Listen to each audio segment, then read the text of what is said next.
47-এ স্বাধীনতা পেয়েছি, একসঙ্গে দুটো আধিপত্যবাদ থেকে, ব্রিটিশের আধিপত্যবাদ থেকে, দিল্লির আধিপত্যবাদ থেকে, দুই আধিপত্যবাদ থেকে মুক্তি পেয়েছি 47-এ। 71-এ মুক্তি পেয়েছি পশ্চিম পাকিস্তানি খান পাঠানের আধিপত্যবাদ থেকে। এর নামই তো স্বাধীনতা, তাই না?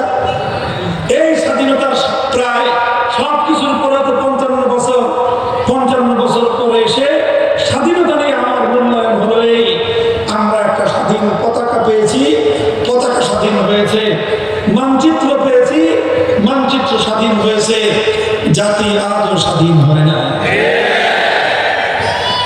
পতাকার স্বাধীনতা উদযাপন করে মানচিত্রকে গোলায় খায়, নিজেরা নিজেদেরকে স্বাধীন দাবি করেন না।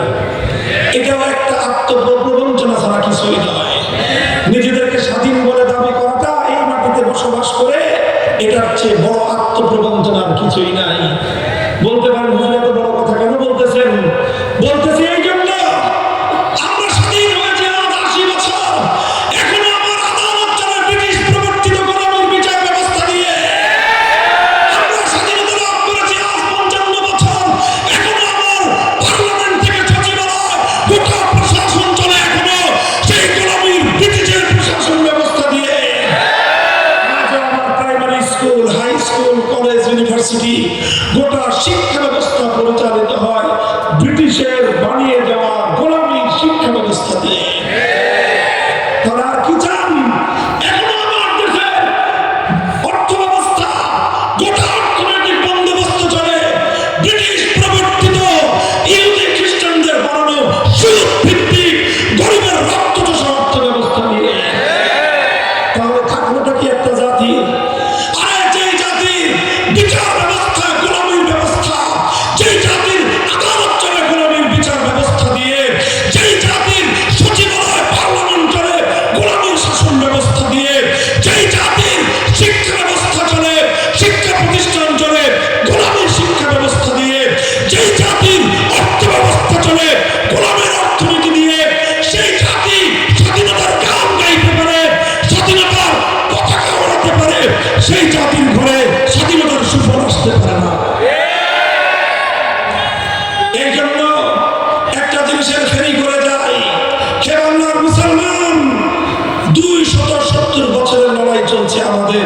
কত বছর বলেন? কত বছর? 270 বছর। 1757 সাল থেকে 1947 সাল, 190 বছরের লড়াই ব্রিটিশের বিরুদ্ধে।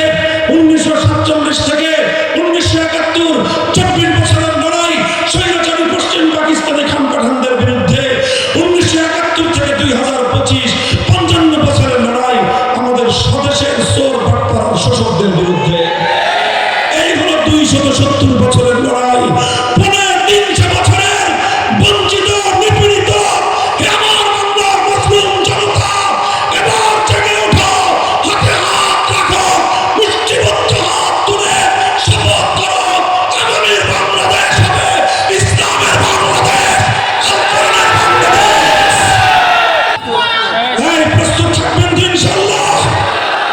সব রং দেখা শেষ, সব রং দেখা শেষ, সোনার বাংলা দেখা শেষ, নতুন বাংলা দেখা শেষ, সবুজ বাংলা দেখা শেষ, ডিজিটাল বাংলা দেখা শেষ।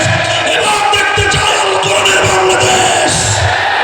সেই দেশ গড়ার জন্য ঘাম ঝরাতে হবে, ঘাম ঝরাবা, অস্ত্র দিয়ে খোদার কাছে ফরিয়াদ করতে হবে। ঘাম আর অস্ত্র দিয়ে বিপ্লবের জন্য জমিন যখন উর্বর হয়ে উঠবে, সেই বিপ্লবের উর্বর জমিনে শাহাদাতের খুন ঢেলে দিয়ে আরেকটা বিপ্লব করতে হবে।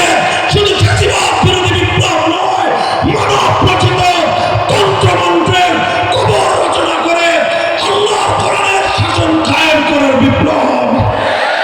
সেই বিপ্লবের জন্য